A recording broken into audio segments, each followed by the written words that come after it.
नमस्कार, जय श्री राम, स्वागत बहुत अभिनंदन आप सभी का। सितंबर मास की श्रृंखला चल रही है कि कैसा रहेगा आप सभी के लिए, सभी राशियों के लिए ये सितंबर मास।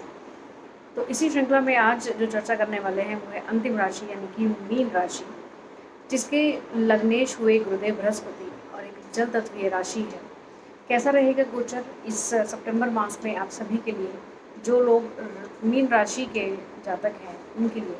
आइए चर्चा कर लेते हैं। जैसे कि पहले भी बहुत सी वीडियोस में मैंने बता दिया है कि 21 सितंबर से शुरू हो रहे हैं श्राद्ध पक्ष।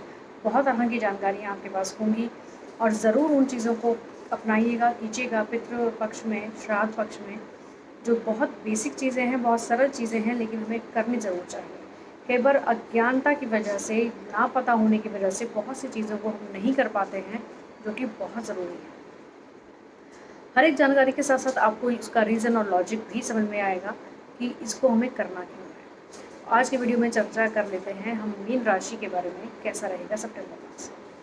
तो सबसे पहले अगर हम ध्यान दें, लग्नेश यानी कि गुरुदेव बृहस्पति जाकर बैठे हैं द्वादश भाव में। तो सबसे बड़ा जो दुर्योग हो गया यानी कि नेगेटिव पॉइंट, लग्नेश का द्वादश भाव में जाकर बैठना बहुत अच्छी बात नहीं है। किए गए कार्यों का श्रेय ना मिले, क्रेडिट ना मिले, मेहनत भागदौड़ ज़्यादा हो जाए, मानसिक परेशानियों से आपको जूझना पड़ जाए, किसी तरह के वाद विवाद में कोर्ट कचहरी, अस्पताल इत्यादि में खर्चे ज़्यादा हो जाएं, मनी सेविंग्स अगर आप चाहें भी तो भी ना हो पाए। इस तरह की सिचुएशंस कई बार आपके लिए सामने आपके बन सकती है।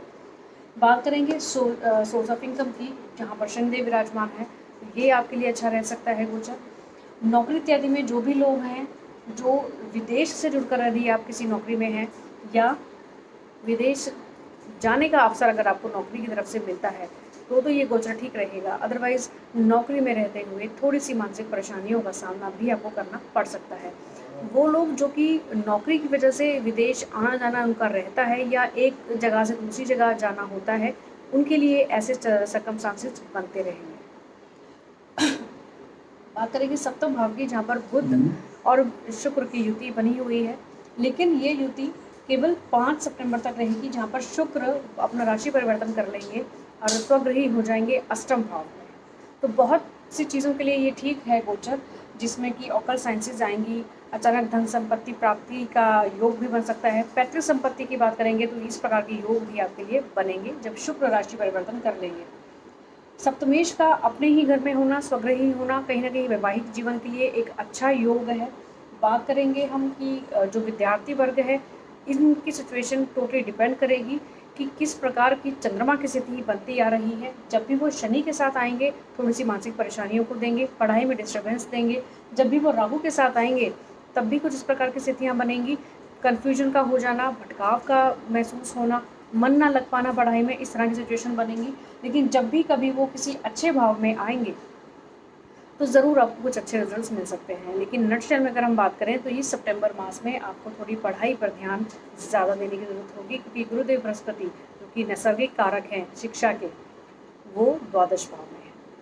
द्वादश भाव में तो हैं ही, साथ ही साथ 14 सितंबर को वो राशि परिवर्तन कर लेंगे और नीच राशि के हो जाएंगे। तो यहाँ फिर से वही बात आएगी कि जो विद्यार्थी वर्ग है उसको ज़्यादा मेहनत की, कंसंट्रेशन की ज़रूरत होगी।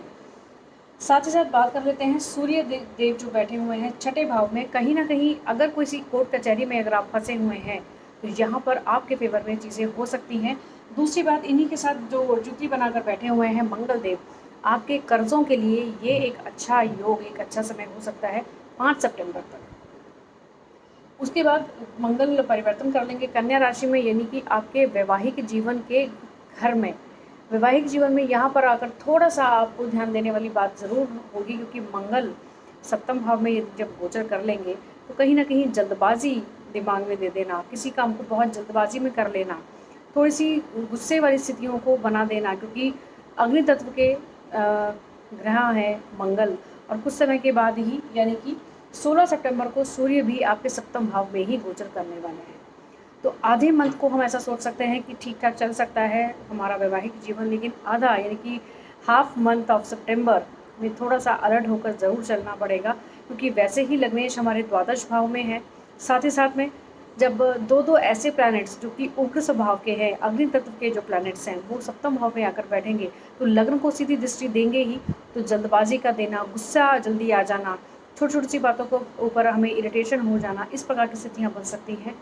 और सप्तम भाव में अग्नि तत्व के प्लैनेट्स का होना कहीं ना कहीं उतार चढ़ाव देने वाला भी होगा। तो इस चीज़ों को हमें ज़रूर ध्यान में रखकर अलर्ट होकर चलना है।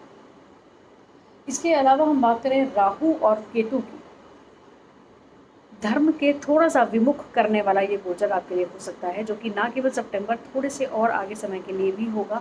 लेकिन आप अपनी स्टैंडिंग रखने में, आपका जो अपना जो एक स्टैंड है, जो एक मुद्दा है कि मुझे इस प्रकार से नहीं इस प्रकार से काम करना है, वो आमादा आपके अंदर ज़रूर रहेगा। छोटे भाई बहनों के साथ कहीं ना कहीं मतभेद ज़रूर हो सकते हैं, उन चीज़ों के लिए भी हमें अलर्ट होना बेहद ज़रूरी होगा। बात करें, क्योंकि शनि की जो दृष्टि है वो हमारे लग्न पर भी होगी, तो इसी प्रकार से जब भी पाप ग्रहों की दृष्टि लग्न पर आ जाए तो भ्रामकता हो जाना, किसी प्रकार की कन्फ्यूजन का हो जाना, कार्यों का डिले हो जाना, उस समय पर ना होना जब हम चाहें, या उस तरह से ना होना जिस प्रकार से हमने प्लान किया हुआ है, इस प्रकार की सिचुएशंस बन सकती हैं। और यहाँ पर पूरे सार को अगर मैं बताऊँ तो पूरे मंथ के हिसाब से अगर हम इस प्रकार को देखें, लग्नेश जब द्वादश भाव में बैठ गए जाकर, तो बहुत सी दिक्कतों को देने वाला ये योग बन जाता है। लेकिन उन लोगों के लिए ये एक अच्छा योग होगा जो विदेश जाना चाहते हैं। लग्नेश का द्वादश भाव में बैठना और राहु जब नवम भाव को देखेंगे, कहीं ना कहीं ये दो भाव हैं जो कि आपको विदेश यात्रा करवाने में सक्षम हो सकते हैं, और यही प्लैनेट्स हैं जिनको कि विदेश के लिए भी हमें देखना ज़रूरी हो जाता है। तो राहु या शनि या गुरु जब भी आपके इन भावों में बैठे या इनसे संबंध बनाएं, और अगर आप चाहते हैं कि आपको विदेश जाना है तो ये आपको फेवर करने वाले होंगे।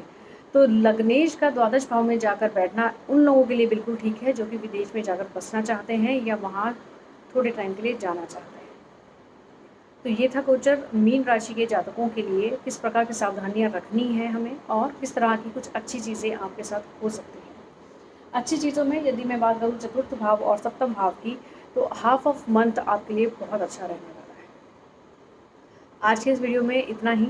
अगले वीडियोस में ज़रूर किसी न किसी अच्छी जानकारी के साथ आपके साथ हम वार्तालाप के लिए उपस्थित होंगे। आज के लिए आज्ञा दीजिए। नमस्कार।